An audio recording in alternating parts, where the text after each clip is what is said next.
ये देखिए आ गए हम कहां पे, टॉटोमेरिज्म को डिस्कस करने। किसको डिस्कस करने, टॉटोमेरिज्म क्या है। तो चलो देखते हैं। देखो टॉटोमेरिज्म या इसी को हम एक और भी नाम से बुलाते हैं प्यारे बच्चों, इसको हम बोलते हैं डेस्मोट्रोपिज्म। क्यों बोलते हैं डेस्मोट्रोपिज्म? डेस्मोस जो एक वर्ड है, लैटिन वर्ड, जिसका मतलब होता है बॉन्ड। क्या मतलब होता है? बॉन्ड। और ट्रोपिज्म का मतलब होता है टर्न।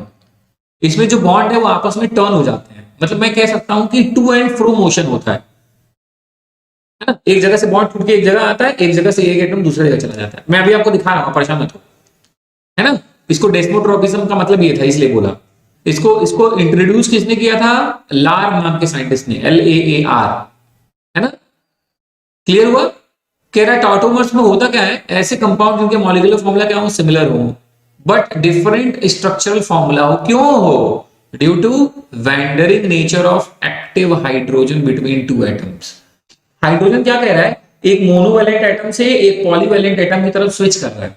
अभी मैं आपको एग्जांपल में दिखाऊंगा, मैं फंडा दे रहा हूं तुम्हें। हाइड्रोजन क्या कर रहा है, मोनोवैलेंट एटम से पॉलीवैलेंट एटम की तरफ स्विच कर रहा है। इसी को मैं बोल रहा हूं to and fro motion of hydrogen.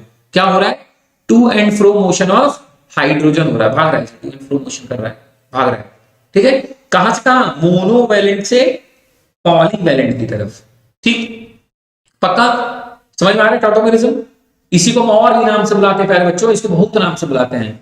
Tautomerism हो गया, डेस्मोट्रोपिज्म हो गया, क्रिप्टोमेरिज्म हो गया, एलोट्रोपिज्म हो गया, है ना। और डायनेमिक आइसोमेरिज्म भी इसको बोलते हैं। क्यों बोलते हैं? क्योंकि ये जो दोनों फॉर्म है, देखिए अगर मैं कहूं कि ये क्या है, फॉर्म 1, ये फॉर्म 2, तो ये दोनों ही नेचर में एग्जिस्ट कर रहे हैं इन डायनेमिक इक्विलिब्रियम। कैसे एग्जिस्ट कर रहे हैं प्यारे बच्चों? In dynamic equilibrium. तो इसलिए मैं इसको बोल रहा हूं कि ये डायनेमिक आइसोमेरिज्म है, ये एक दूसरे में कन्वर्ट होते रहते हैं। कोई ज्यादा होगा प्रेजेंट, कोई कम होगा प्रेजेंट, वो डिपेंड करता है कौन ज्यादा स्टेबल है, कौन कम। मैं अभी आपको इस लाइन पे ले आया, है ना। मैं थोड़ी बातें बताऊंगा, ऐसा नहीं कि छोड़ दूंगा तुम्हें, बताऊंगा, काम की बातें जरूर बताना जरूरी है आपको। ठीक, इसको हम एक और भी नाम से बोलते हैं प्यारे बच्चों, इसी को हम ये भी बोलते हैं कीटो इनॉल आइसोमेरिज्म। क्या बोलते हैं? कीटो इनॉल आइसोमेरिज्म भी बोलते हैं। इसमें कीटो और इनॉल आपस में क्या होते हैं, डायनेमिक नेचर में एक दूसरे में चेंज होते रहते हैं। ठीक, कीटो इनॉल आइसोमेरिज्म भी हम इसको बोलते हैं।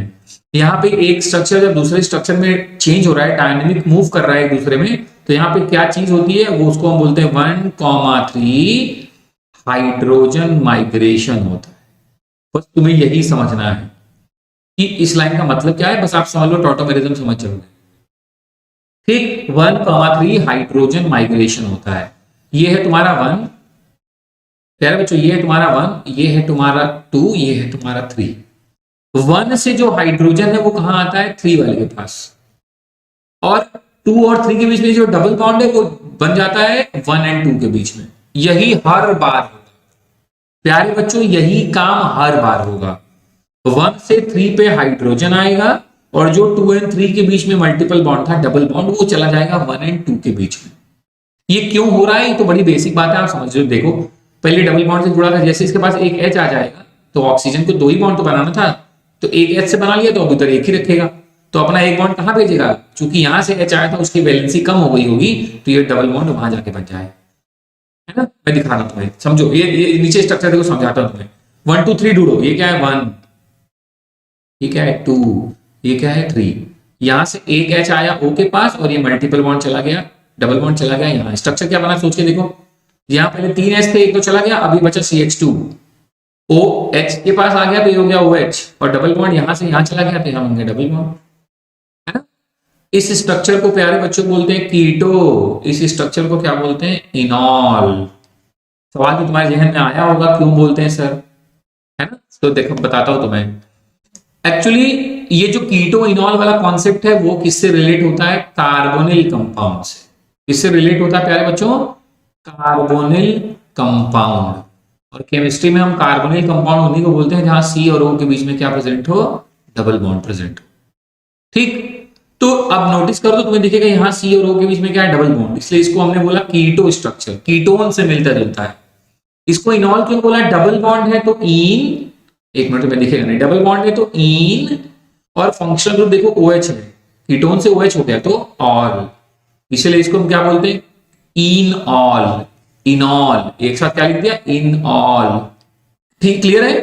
ये कीटो हो गया और ये क्या हो गया, इनॉल फॉर्म। फिर से सुन लो, टॉटोमेरिज्म में एक से ज्यादा स्ट्रक्चर, मतलब दो, सीधे समझो, आपस में क्या होते हैं, डायनेमिक इक्विलिब्रियम में होते हैं। ये दोनों ही स्ट्रक्चर नेचर में प्रेजेंट होंगे, कोई ज्यादा होगा कोई कम होगा। वैसे मैं कहूँ तो तुम्हें ज्यादा टेक्निकली अगर नहीं बताऊं नीट एंड जेई के पर्पज से, तो बोर्ड के या क्लास के पर्पज से बताऊं तो मोस्ट ऑफ द टाइम कीटो ज्यादा स्टेबल होता है इनॉल से, 95%। 5% है जहां पे इनॉल ज्यादा स्टेबल होता है। क्योंकि मुझे उसके बारे में बात नहीं करनी तो मैं कर भी नहीं रहा हूँ, फालतू में तुम डिस्टर्ब हो गए। ऐसे समझ लो कीटो ज्यादा स्टेबल होगा रेदर देन इनॉल। ठीक, इसको हम डेस्मोट्रोपिज्म भी बोलते हैं, हम और भी नाम बोलते हैं, जैसे कि मैं जो नाम मैं बता रहा हूँ, जैसे हमने डायनेमिक आइसोमेरिज्म भी बोलते हैं, क्योंकि इसमें दोनों स्ट्रक्चर आपस में डायनेमिक स्टेट में होते हैं, एक दूसरे में चेंज होते रहते हैं। ठीक है, इसको 1,3 हाइड्रोजन माइग्रेशन भी बोलते हैं, क्योंकि आपने साफ साफ नोटिस किया 1 वाली पोजीशन से हाइड्रोजन 3 वाली पोजीशन पे जा रहा है अपने स्ट्रक्चर में, जब कीटो इनॉल में चेंज हो रहा है। या उल्टा भी होगा तब भी यही होगा, 1 2 3 करोगे तो, है ना, तब भी यही सेम होगा, 1 से हाइड्रोजन जाएगा 3 पे, तो इसलिए 1,3 हाइड्रोजन माइग्रेशन भी बोलते हैं। ठीक, अगर मैं स्कूल लेवल पे बात करूं तो आपको मैं इतना ही कहूंगा कि आपको लगेगा कि सिर्फ क्या ये कार्बोनिल कंपाउंड नहीं होता है सर, तभी कीटो और इनॉल बोल रहे हैं, तो मेरे प्यारे बच्चों ऐसा है नहीं। ये अमाइन कंपाउंड्स, आइमाइन कंपाउंड्स में भी होता है, नाइट्रो कंपाउंड्स में भी टॉटोमेरिज्म देखने को मिलता है, बट आपके लिए keto enol is sufficient. Keto enol isomerism आपके लिए मैक्सिमम जो आपको पढ़ना है वो यही है, कीटो इनॉल आइसोमेरिज्म। ठीक, और आप नोटिस करो कि अगर ये मेरा फंक्शनल ग्रुप है, हेलो प्यारे बच्चों, अगर ये मेरा फंक्शनल ग्रुप है तो फंक्शनल ग्रुप से डायरेक्ट अटैच कार्बन को हम क्या बोलते हैं, अल्फा कार्बन, और अल्फा कार्बन से लगे हाइड्रोजन को क्या बोलते हैं, अल्फा हाइड्रोजन। तो सीधे सीधे समझो कि कीटो इनॉल आइसोमेरिज्म दिखाने के लिए, या आप कह सकते हो टॉटोमेरिज्म शो करने के लिए हमें किसकी जरूरत होती है, अल्फा हाइड्रोजन की। सोच के देखो, अगर यहाँ H ही ना हो तो 1,3 हाइड्रोजन शिफ्टिंग कैसे होगी, हो ही नहीं सकती। तो सीधे सीधे कहते हैं कि कंडीशन में हमें किसकी जरूरत होती है, अल्फा हाइड्रोजन होना जरूरी है for the tautomerism, for the keto enol isomerism, for the dynamic isomerism, desmotropism, है ना, इन सब के लिए अल्फा हाइड्रोजन का होना जरूरी है। प्यारे बच्चों, मैं एक लाइन में अगर तुम्हें बताऊं, एक और एग्जांपल बता के फिर तुम्हें एक्सप्लेन करता हूं। जैसे देखो ये क्या है, CH3CO CH3, मैंने एक H को अलग किया क्योंकि मुझे 1 2 3 शिफ्टिंग करनी है, तो ये यहां से चला गया 3 के पास, ये यहां से चला आया यहाँ। स्ट्रक्चर आपको साफ साफ दिख रहा होगा कि हाँ हाँ बन गया सर। डबल बॉन्ड था तो इन है, OH है तो ऑल, इसलिए इसको बोल रहे हैं इनॉल, इसको क्या बोल रहे हैं, कीटो। ये ज्यादा होगा, मैंने क्या बोला 95%, मतलब तुम्हारे लिए तो मान के चलो कीटो ज्यादा होगा इनॉल से। ठीक है, हेलो, ठीक है, ध्यान रखना इस बात को। ठीक, अच्छा, अब मेरी बात सुनो ध्यान से, जो पॉइंट्स मैंने आपको बताए हैं उसको सुनो। मैं थोड़ा इसको छोटा करता हूँ वरना कुछ चीजें मेरे पीछे छिपेंगी तो आपको अच्छा नहीं लगेगा कि सर मेरे साथ तफरी कर रहे हैं, हमें तो दिख ही नहीं रहा है। अब ध्यान से देखना स्टार्ट करिए। क्या कह रहा है, अगर टॉटोमेरिज्म एक तरीके का फंक्शनल आइसोमेरिज्म है, अरे भाई इसमें देखो ना, आपने कीटोन था, इसमें OH हो गया, है ना, इसमें कीटोन था, इसमें क्या हो गया अल्कोहल, तो एक तरीके का फंक्शनल आइसोमेरिज्म है ना, जहां पे ये दोनों फॉर्म्स आपस में एग्जिस्ट करते हैं इन डायनेमिक इक्विलिब्रियम में। लेकिन अब इनको बोलते नहीं है फंक्शनल, इनको टॉटोमेरिज्म भी बोलेंगे, ध्यान रखना, है ना। इसमें क्या हो रहा है, हाइड्रोजन एटम शिफ्ट हो रहा है और पाई बॉन्ड भी अपनी पोजीशन चेंज कर रहा है। हाइड्रोजन 1 से कहां जा रहा है, 3 पे, और जो पाई बॉन्ड था वो 2 से 3 से के बीच में जो पहले था, अब वो आ जा रहा है 1 से 2 के बीच में। ये भी तो सोचो, ध्यान से सुनना क्या क्या हो रहा है। और क्या हो रहा है, जो टॉटोमर्स हैं, जो दोनों स्ट्रक्चर में बना रहा हूं कीटो और इनॉल, ये डायनेमिक इक्विलिब्रियम में एग्जिस्ट करते हैं, मतलब दोनों ही प्रेजेंट रहेंगे एट द सेम टाइम। ठीक, दोनों स्ट्रक्चर में क्या होगा, number of electrons and lone pair क्या होंगे, सिमिलर होंगे, इक्वल होंगे, अलग अलग नहीं हो जाएंगे। ठीक है, ये जो टॉटोमेरिज्म के फिनोमेना है वो सिर्फ कहां होती है, लिक्विड एंड गैसेस फेज में होती है, कभी भी सॉलिड फेज में टॉटोमेरिज्म नहीं होगा, ध्यान रखिएगा। ठीक, एंड कह रहा this process can be catalysed by the acid as well as base. इस प्रोसेस को अगर कैटलाइज करना हो, जैसे आगे अब जब हाइड्रोकार्बन पढ़ेंगे तो आप पढ़ेंगे, आप देखेंगे कुछ रिएक्शन में टॉटोमर्स बनेंगे, लेकिन वो रिएक्शन कैटलाइज्ड होगी, तो दोनों से हो सकता है, एसिड से भी हो सकता है और बेस से भी हो सकता है। ठीक, आपके दिमाग में, आपके जहन में ये सवाल जरूर आएगा कि सर ऐसे क्वेश्चन आ गए कि पूछ ले आपसे कि ये टॉटोमेरिज्म शो करेगा कि नहीं, तब कैसे करेंगे? तो याद रखो, तुम्हें अपने कंपाउंड में सिर्फ ये ढूंढना है, X single bond Y double bond Z. अगर आपको अपने स्ट्रक्चर में ये दिखे, एक्स वाई जेड वाला कॉन्सेप्ट दिखे, देखो क्या क्या एक्स क्या होना चाहिए, ऐसा ग्रुप होना चाहिए जिसके पास क्या प्रेजेंट हो प्रेजेंस ऑफ हाइड्रोजन।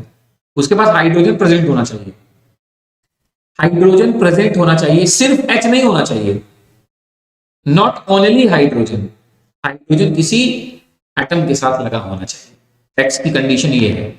वाई के लिए कह रहा है कुछ भी हो सकता है, एनी एटम, वाई कुछ भी हो सकता है। और जेड क्या होगा, आप नोटिस करिएगा, या तो कार्बन होगा, या तो नाइट्रोजन होगा, या तो ऑक्सीजन होगा, या तो सल्फर होगा। अगर आपको अपने स्ट्रक्चर में X single bond Y double bond Z मिल रहा है, तो समझ लो प्यारे बच्चों, वो कंपाउंड टॉटोमेरिज्म शो करेगा। एक्सेप्शन है, बट वो आपकी पहुंच से दूर है। बोर्ड ओरिएंटेड क्लासेस है, उसकी बात नहीं करने वाला हूं मैं। बस तुम X single bond Y double bond Z देख लो, खत्म बवाल, कोई टेंशन ही नहीं है तुम्हें। किसी भी कंपाउंड को देख के बता दोगे तुम, मोस्टली तुम्हारे लिए हर बार ये सही हो जाएगा कि कंपाउंड आइसोमेरिज्म शो करेगा कि नहीं। एक्स की कंडीशन देखो, बता दिया मैंने, वाई की कंडीशन तुम्हें बता दिया, जेड की कंडीशन बता दिया। चलो अप्लाई करके देखते हैं। जो दो एग्जाम्पल हम लोगों ने पढ़े हैं, चलो पहले उसी में अप्लाई कर कि तुम्हें सिखाता हूं, तुम्हें आइडिया तो लगे कि इसमें एक्स वाई जेड है कि नहीं, तभी तुम्हें लगेगा कि हाँ जो पढ़ा है वो सही बोल रहे हो, एक्स वाई जेड तो है। चलो चलो चलो चलो चलो चलो, सिखा अभी तुम तुरंत, भाई लोग टेंशन लेने का नहीं।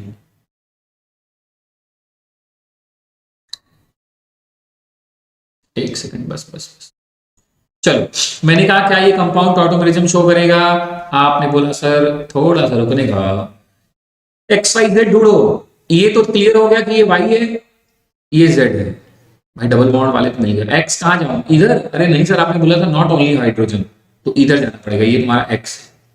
और एक्स के बाद मैंने बोला हाइड्रोजन हो, तो अच्छा हाँ हाँ हाइड्रोजन है सर, मतलब यहाँ एक्स वाई जेड है ना?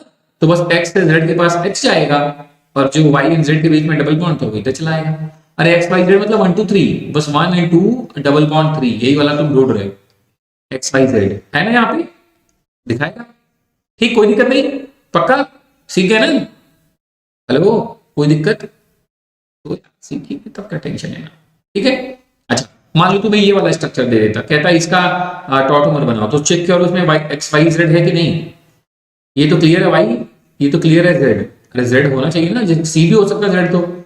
और ये साफ साफ दिख रहा है तुम्हें एक्स, एक्स कुछ भी हो सकता है, उसमें एच लगाओ बस, एक्स वाई जेड। ये भी अगर मैं तुम्हें देता और मैं तुमसे पूछता क्या ये आइसोमेरिज्म दिखाएगा, तुम बड़े आसानी से कह सकते थे यस सर दिखाएगा, क्योंकि ये भी, इसमें भी एक्स वाई जेड है।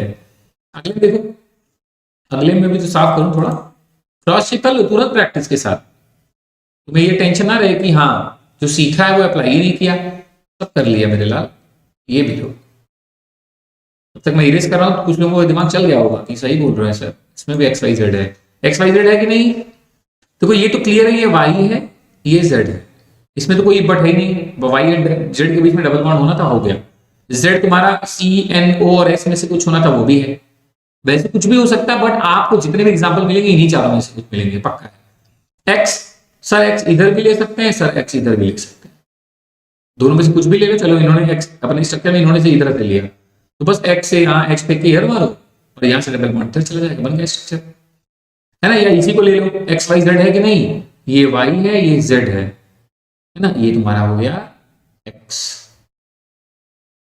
ठीक, हेलो, नहीं है ना, दिमाग चला, हो गया एक्स वाई जेड, ये भी दिखाएगा। मतलब मैं तुम्हें कीटो दूं तब भी तुम पहचान लोगे, इनॉल दूं तब भी पहचान लोगे, है ना, सिंपल है, पक्का जहन में ये बात आ गई, आसान है, सही बात है ना। आपको लगा कि ठीक है सर आसान तो है, कोई दिक्कत तो नहीं आ रही समझ में, ठीक है। तो चलो